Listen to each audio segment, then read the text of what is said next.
Welcome, everyone, and we're here today with Rabbi Elie Mishel of Israel 365. And we're just talking. I said the last time we saw each other was back in October, November, when Hava and I were in Israel for a month. And they were gracious enough to, Rabbi Elie was, to take us around their offices and headquarters. And so we're so excited that he's here today. He's been traveling around Texas for, I guess, a few weeks. And what I understand is everywhere he's gone, he's been teaching on the subject of redemption in our times, the future of Jews and Christians in America. And it's based on his newest book, the title being Countdown, American Jews and God's Plan for Redemption. Now, what's exciting to me about this is the topics are so relevant. And so we're hoping that we'll encourage you to search out his book. We're looking forward to talking about several things, but one of my biggest curiosities is about Rabbi Elie himself and his perspective on the work of Israel 365. Before he made Aliyah in 2021 to Israel the first time, he was the rabbi of a congregation, Suburban Torah, in Livingston, New Jersey, and he was the rabbi, and he was also serving at that time actively as a corporate attorney. Or did you? I shifted from being a corporate attorney to being a synagogue rabbi. Rabbi Elie currently serves in Israel 365 as the director of education, and your most recent work, from the things that I gathered within 365, Israel 365, and the education director is dealing with biblical prophecy, Israel's spiritual awakening, biblical literacy, and practical Jewish and Christian relations. So I'd like you to talk about that a little bit. Give us your background and what inspired you to move to Israel. You were successful in New Jersey, of course. Sure. Well, it's really a joy to be here with you. Thank you so much for having me today. I was very happy in New Jersey. We had a lovely congregation. We were doing quite well. I felt like I was doing meaningful work. My wife is a psychologist. She was helping lots of people. So in a certain level, there was really no reason to go anywhere, right? When you think practically, why uproot my family? Everything was great. But in the end of the day, God is calling. Yeah. And you hear God's voice if only you incline your ear to listen. And I felt very much that history is happening, prophecy is being fulfilled. We are in the midst of this process of redemption. Redemption is not an overnight thing. It's happening step by step in stages over time, as the prophet said that it would. And so we only live once. And I felt, how could I ignore God's call and just say, you know what, that's great. You're redeeming the world. You're bringing Israel home. The ingathering is happening, but no thanks. I'm happy over here. I just felt I couldn't live with myself that way. And so, to my wife's everlasting credit, she said, let's do it. And, my children, thank God, don't hate me, even though I moved them across the world. I was a little bit afraid of that, but thankfully they are adjusting well, and we've now been in Israel for 5 years. I have a daughter who's finishing her second year of national service, working at Hadassah Hospital.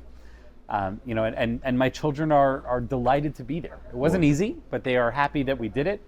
And thank God right now I get to have them all around me. So thank God. Hopefully it'll stay that way. But why I'm so interested in Jewish-Christian relations specifically, that goes all the way back. I have to really credit my parents. Okay. My parents did not grow up with the Bible. They were like your standard American Jews who did not know all that much about what it means to be a Jew. And yet in college, they thank God they were a rabbi found them. They found the rabbi, right? And they really, turned their lives upside down because they felt that this is what we're here for. And thank God they did so, to their great credit. Now, my dad ultimately became, a Wall Street guy, which was not easy in the early 70s. Yeah. And, he felt very alone. It was very hard for him to keep the Shabbat. He felt very much alone.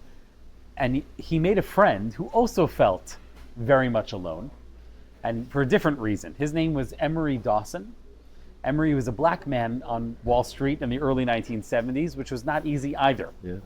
And so here you had the Orthodox Jewish guy and the black guy, both of whom feeling very left out, very much uncomfortable. And they became close friends.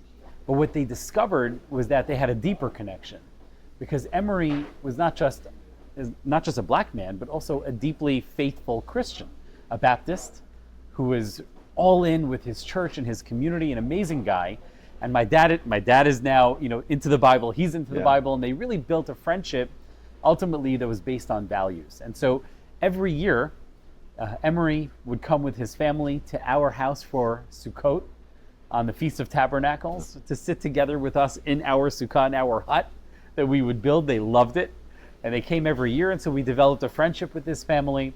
I ultimately took Emery's entire church on a tour of our synagogue when I was, when I was younger than your granddaughter, meaning when I was just 19, 20 years old. I took them all on a tour, and I loved it, and we connected. And so from the very beginning, I felt drawn to this connection between Jews and Christians. And now that I live in Israel, and we know that, as Isaiah says, for from Zion shall come forth Torah, here I am. I get to live in the land, the Holy Land, doing what our prophet said would happen, working together with unbelievable Christian friends.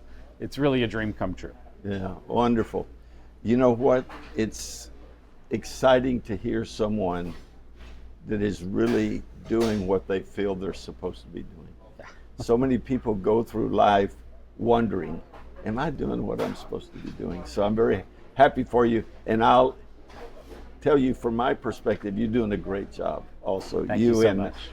Israel 365, kind of like our organization, Ambassadors for Israel, we're kind of sister organizations trying to accomplish the same thing. Our focus also is Christians building relationships with the Jewish people, opening their eyes and hearts to doing that, because that's very, very important. So we'll get to talk about what you're doing, but in looking at your personal perspectives, because I know moving to Israel 5 years ago, 5 years ago it seems like not too long ago, but the world has changed dramatically. I mentioned to you earlier, I moved to Israel the first time in '73. The world was really, Israel was totally a different place. I actually thought I was going to be sleeping in tents. I mean, all the information I had, I didn't have a clue what was going to happen. So Israel has come a long way. Come a long way. But from my experiences in Israel, I wanted to get you to talk about a little bit of your moving, like you've mentioned. But what have you learned in Israel or experienced in Israel that you look back and say, if I had not moved to Israel, there are things I would have never realized or never known, even concerning faith and the Bible, as we were talking, because living in Israel is a totally different perspective spiritually. That's right. How has your experience in that been? Sure. So for me, it was very symbolic. I made Aliyah, meaning we moved to Israel when I was at the age of 40.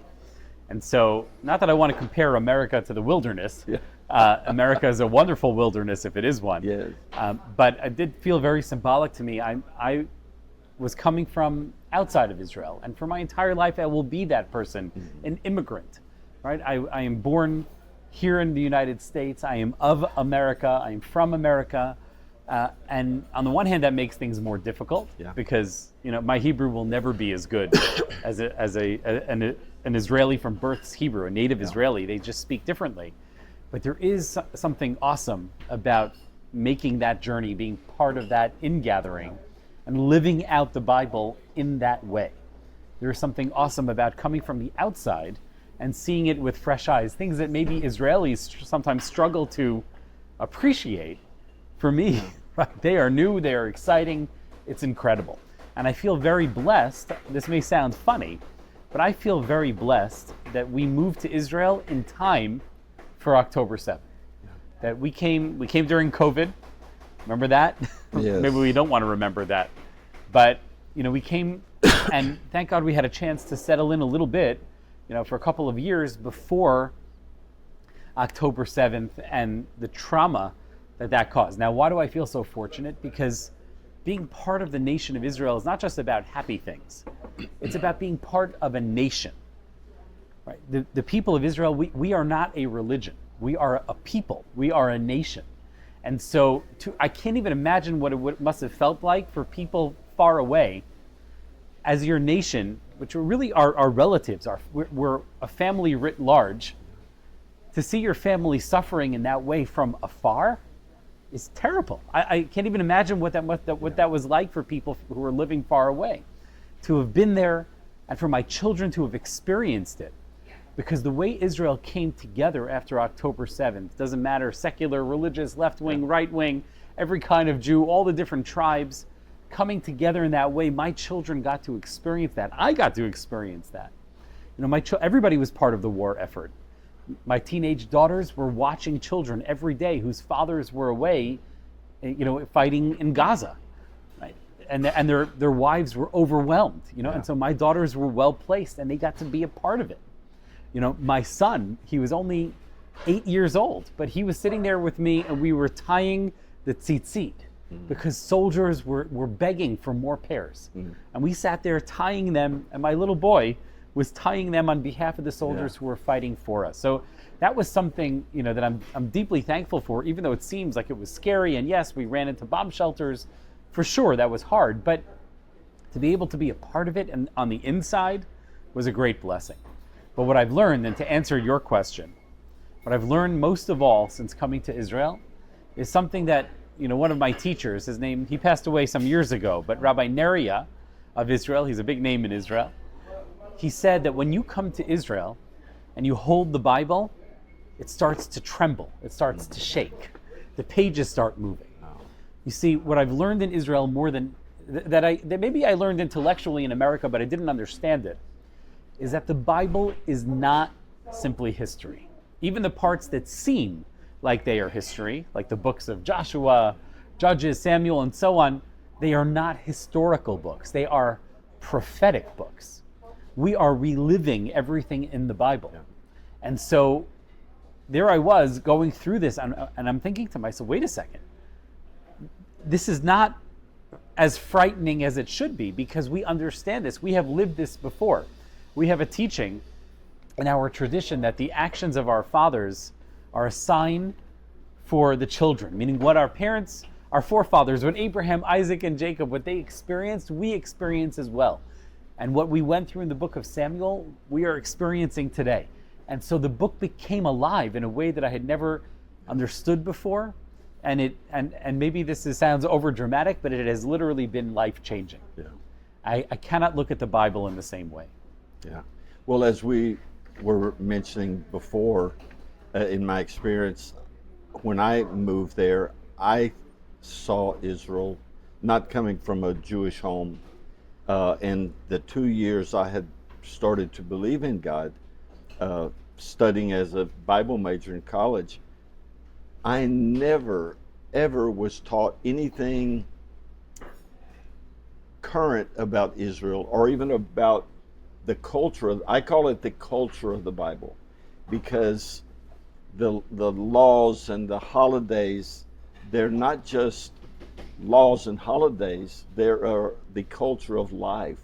That's right. And so when you get there and see that, and especially in my Hebrew studies, in my Torah studies, and even in the New Testament, no teacher or professor or scholar that I ever met ever said, this really exists today. I don't know if they never had been in Israel or their past teaching just kind of blocked that idea out of their minds. But everybody that's ever gone to Israel on groups or tours, I know you take a lot and we've taken through the years, everybody comes home fascinated with what they saw and their experiences, but they didn't quite make the connection of, hey, when you read, that's what's happening in Israel today. The same as you saying, right. We're really reliving that. So in looking at some current events and the long-term consequences for Israel, which include Gaza, Lebanon, Iran today, and Israel's relationship with the U.S. What do you think that are going to be the long-term consequences of the decisions having to be made now by Israel on how they're going to deal with the three enemies, and how are they going to deal with their closest ally as things change? So the Bible here, again, informs everything that we do, because for a long time the Bible felt, even for Jews living in exile, if you were living, let's say, in a small town in Ukraine, like my great-grandparents, so you would read the Bible and you'd read all these stories of kings and prophets and wars and armies, and you think to yourself, I'm just trying to chop some wood and feed my family. It was so distant. It was harder for people to understand it and to connect with it. But today we are reliving all of that, right? We are living in a time of kings and armies and wars and prophets, right? This is our world. The Bible has come back to life because the people of Israel have come back to life. And so to understand what we're living through today, and this is what I try to do in all of my books, we have to go back to the Bible and study what it tells us. Just one example, thinking about America. And America is an amazing place. And America is an awesome country, the superpower of the world. But what should Israel's relationship with America be? Obviously, there must be a relationship. We are not meant to separate ourselves and try to be some little country in the corner of the world that nobody notices. If that's what it was, we're not doing a good job, because Israel's on the front page every day, right? It's on the forefront of everyone's consciousness. Right? So we are supposed to have a relationship with America, but what is that relationship supposed to look like? And so you go back to the prophets, Jeremiah, Zephaniah, all of these prophets who talk about what should Israel's relationship be with the superpowers of their day, of Egypt, Babylonia. Right? On the one hand, we want to influence and impact and have a good relationship. On the other hand, the Bible is very clear, the prophets are very clear, that we must not rely on superpowers and become a dependency. Right? And so that gets very practical today. What should Israel do about this military aid that we get from America, which is really a drop in the bucket? $3.8 billion, and we have to spend it all in America. Yeah. It creates American jobs. I was actually just at Lockheed Martin yesterday. I got a chance to see the jets that they are building for Israel. They have 19,000 employees because of this money that America gives Israel, which Israel then gives back to America. But the question is, right, are we dependent upon America? We have to look not just at the financials and geopolitics through a modern lens, but we have to look at the financials and geopolitics through a biblical lens. Right? What does Zephaniah say? What does Jeremiah say? And they clearly want us to have a relationship. They're also very clear that we have to be independent and not become a dependency. So these are the kinds of approaches that we have to take. Or for example, how should Israel fight our enemies? Well, you know what? We're not operating blindly. God gave us a Bible. David spent much of his life fighting enemies.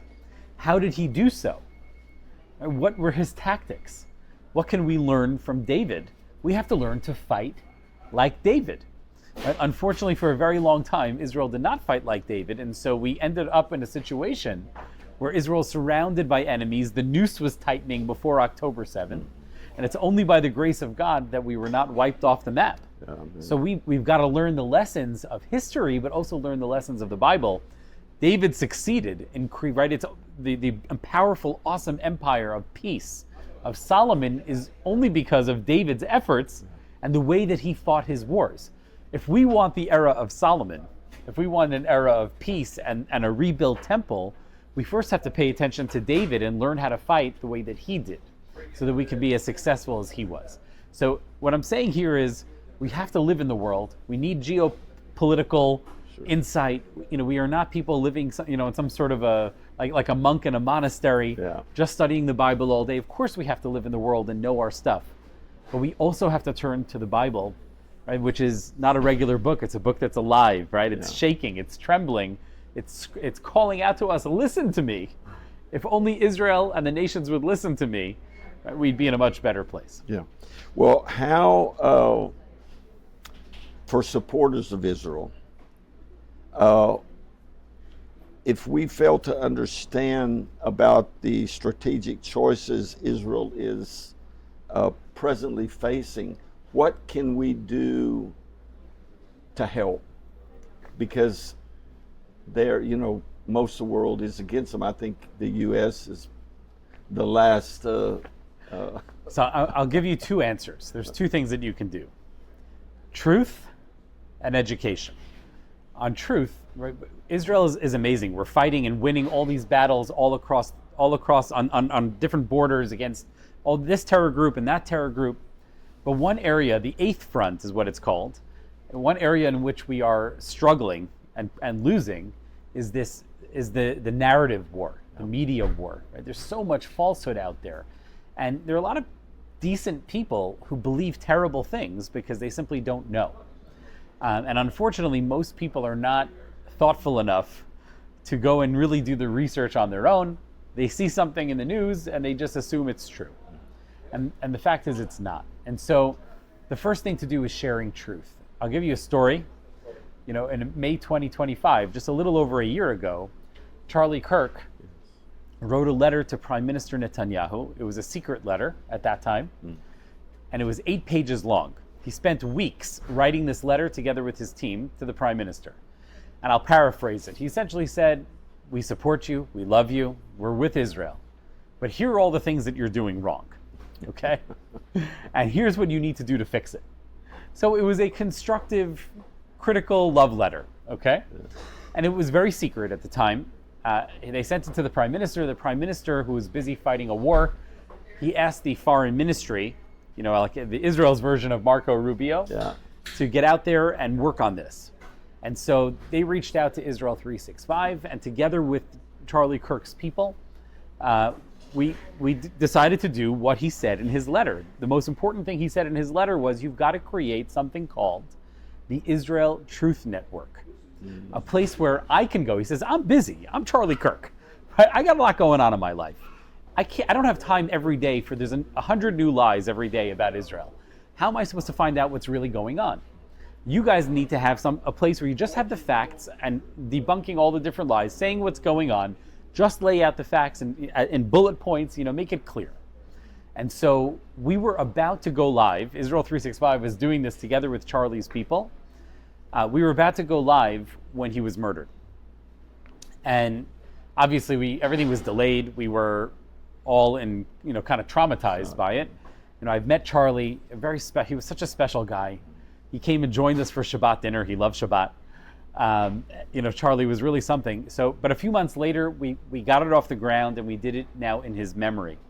And so the reason why this is such a powerful tool, and saying to your fellow Christians who want to help, everybody knows people who are saying things that are just flat out wrong. Now you could say to their face, "You're really a fool," all right? But that's not so socially appropriate. So instead, a much more appropriate way and constructive way of educating them is saying, you know what? I hear what you're saying, but why don't you check out this article or this fact sheet about what's actually going on in Israel? And they can read it for themselves and learn what's actually happening. Wonderful. And if you could go share it, doesn't cost anything, just get truth out. Yeah. So that's the first thing I would say. Every Christian and every Jew who wants to help, get it out there. Go to the Israel Truth Network online and just share the truth. The second thing is that we've got to focus on our young people. Right? The reality is, it's unfortunate, but many older people understand what's correct, what's true, and what's false. They read the Bible, they know the Bible, and they stand with Israel. But younger people today are incredibly confused. The most frightening statistic that I have seen in years is that over 50% of young people between the ages of 18 and 24 support Hamas. Yeah. Now, put aside Israel for a moment. If more than half of your young people support a terror group that burns babies alive and rapes women and then murders them, right? What does that mean for the future of America? I'm much more concerned about America than I am about Israel. And so for self-preservation, Americans have to wake up and they have to do something to help their children and grandchildren. And so this is why, essentially, at Israel 365, all we do is we try to raise money from older people, and then we spend it all on younger people, because that's where the future is. Yeah. And so we have programs like our Young Leader Fellowship, as an example, where we bring young Christian leaders who we think will grow into positions of influence and impact. We bring them to Israel, show them what's happening, and really educate them in a deep way. Meaning, we're not going sightseeing. They are coming and they are asking every hard question. They are going to all the hot points, and they are becoming advocates. And we spend thousands of dollars. We have to raise so much money just to bring them there, but it's worth it, because what they can go on to do and to accomplish is incredible. And many of these young people who've come through Israel 365 trips have done exactly that. They've gone on to Washington, to state capitals. They are doing unbelievable work. They're business leaders, right? These are the people of influence that we have to get. We have to get them to Israel, and do whatever it takes, sacrifice whatever we have to sacrifice to do so. So truth, share the truth, number one, with everyone you can, and number two, right, focus on the young people, the next generation, and let's do what we can to educate them and give them the opportunity, right, to stand up against all the falsehood that is overwhelming this country. Yeah, absolutely. Well, in that, you pretty much answered my next question, which would be, what should we be watching during the next 6 to 12 months that ordinary news watchers don't get or overlook? And that's pretty much it.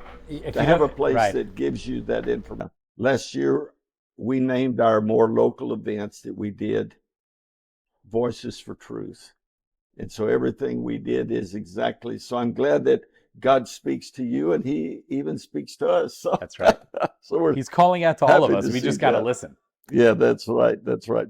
Well, I'm going to switch here to Jewish-Christian relations, because that's a big specialty of Israel 365. And from looking again, I see that recently you've been emphasizing encounters around Shabbat. That's right. Last year, Hava and I attended one here in Dallas.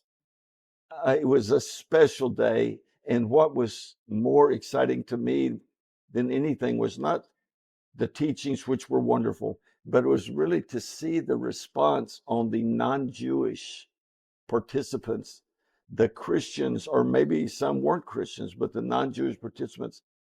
They had never experienced anything. Of course, they don't have the Shabbat. They weren't like Charlie that had learned to love the Shabbat. So you have that considerable emphasis on Jews and Christians meeting around the Shabbat table. That's right. As you just said, I read that the young leaders that come to Israel, do you divide them up and send them to individuals' homes, or do you do so things this Friday yourself? night, in just a few days from now, we have 85 young Christian leaders, all between the ages of 18 and 25, who are coming to my neighborhood. Oh. I won't be there because I'm here in Texas, but they're coming to my neighborhood, and we've been working to divide them up and send them to 25, 30 Jewish homes in Efrat. Now, why are we doing this? Because it's really the power of two things.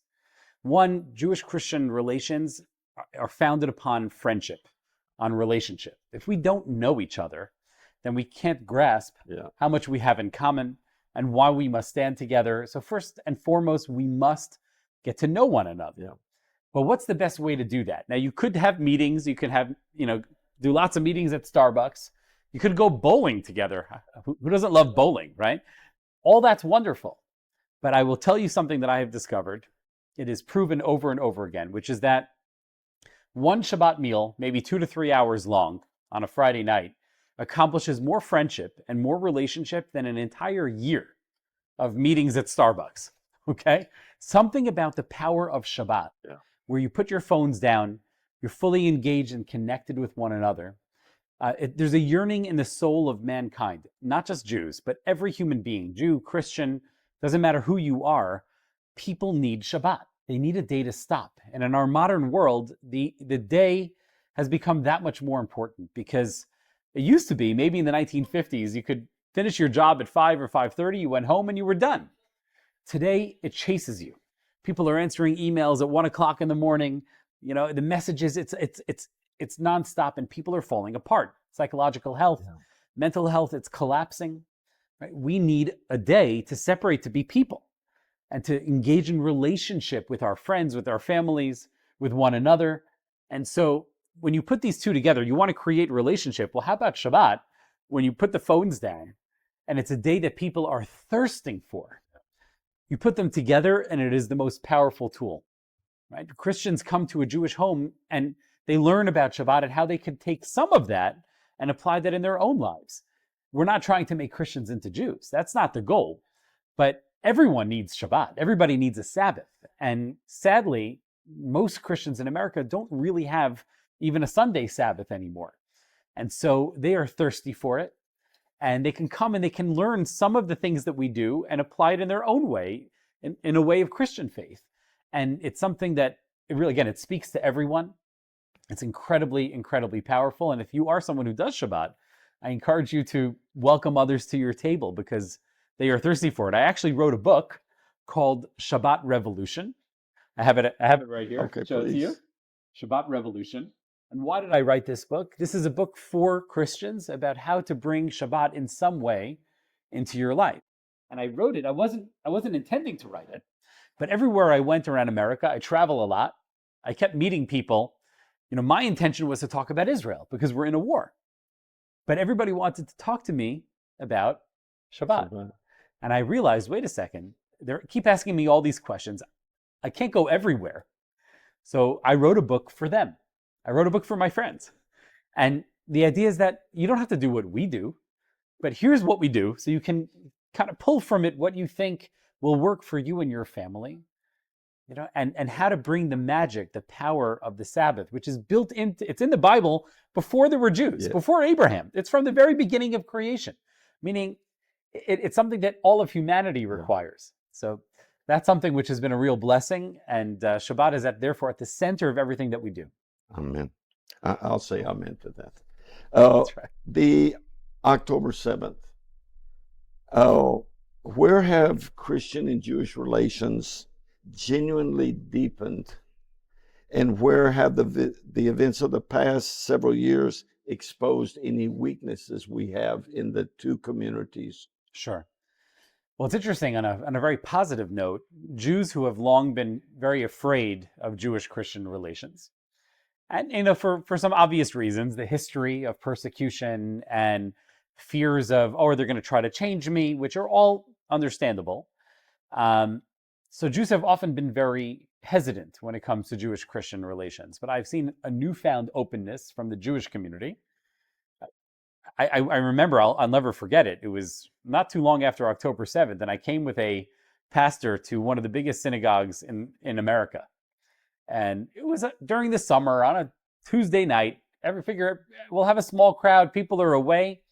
Well over 200 people showed up because they were thirsty for this friendship in a way they had never been before. And the pastor who was with me got 7 standing ovations. Oh my! I was starting to feel a little left out. I'm like, hey guys, I'm here too. Nobody wants to clap for me. Well, they knew me. They already knew me. I'm another Jew, but they were so excited to meet a pastor who was such a good friend to our community. So that's a very positive development. I think in the Christian community, you're seeing a division, a separation. Those who are truly aware of what the significance is of Israel and what happened on October 7th, that war is a war not just for Israel, but it's a war that was launched against all of us, and America is also under attack. Those Christians are really strengthening their connection to Israel. On the other hand, many are turning away, not because they're necessarily anti, but because, Israel's controversial.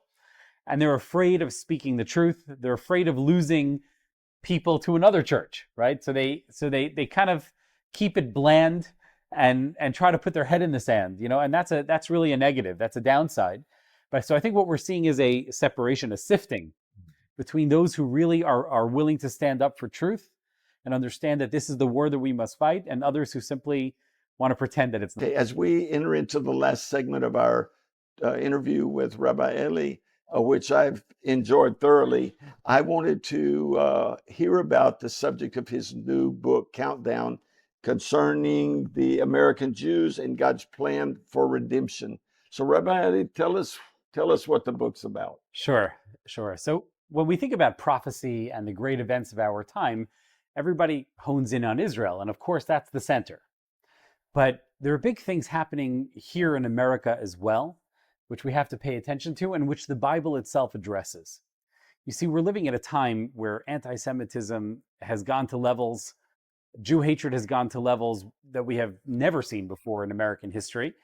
And what's interesting about it is that all of the anti-Semitism, the Jew hatred is really honing in on one particular claim, that Jews are not loyal.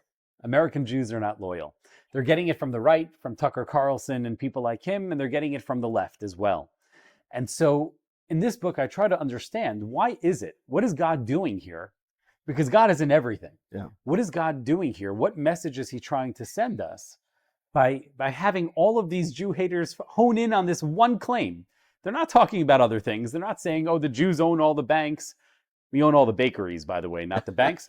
They're not saying any other claims about us. They're honing in on American Jews not being loyal. And in this book, I try to understand why that is. What message is God sending us?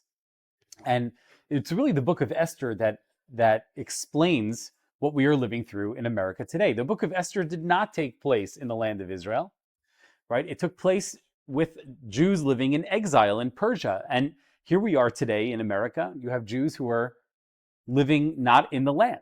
And the book of Esther is really ultimately all about identity. The Jews of Persia were very assimilated. They saw themselves as Persians, really, not Jews, until Haman came and forced them to see themselves as Jews, to ask themselves, what am I? What does it mean to be a Jew? Right? Are we just an ethnicity? Are we a faith? The answer is that we are a nation. A nation, right? The nation of Israel, the nation of the Jewish people. And so Persian Jews, who were the vast majority of Jews at that time, had forgotten that. They forgot who we are. And it was specifically through the hatred of Haman that they came to recognize who we are. They had this awakening moment. And I believe that today we are re-experiencing the book of Esther.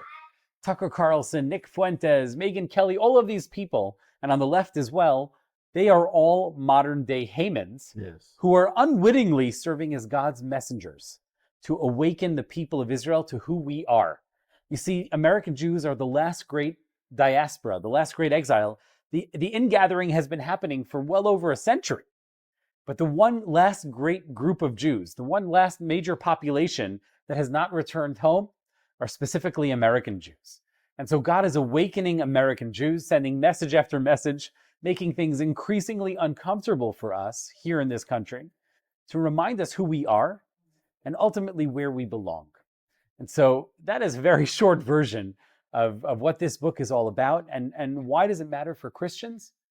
It matters, it incredibly matters for Christians. It's incredibly important, because if we, the people of Israel, if the Jewish people are not fulfilling our purpose, if we don't know who we are, if we don't know what our mission is, how can we fulfill the mission that God gave us, which is to be a light unto the nations?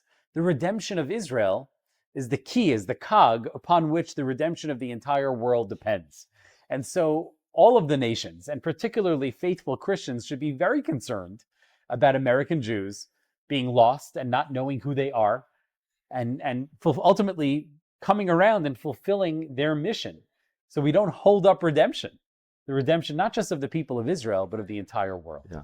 Well, a promising sign is it's working. You see among more and more Jewish communities that they realize they better get involved.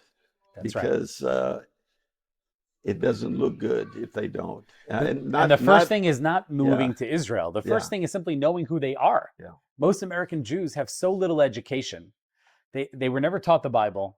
They don't know what it means to be a Jew. So the first thing is just for them to understand, to awaken. And October 7th was the awakening, right? We call them October 8th Jews, Jews who woke up after October 7th and began to recognize who we are. There's so many amazing examples. Michael Rappaport, I'll give you one. He's the Jewish comedian.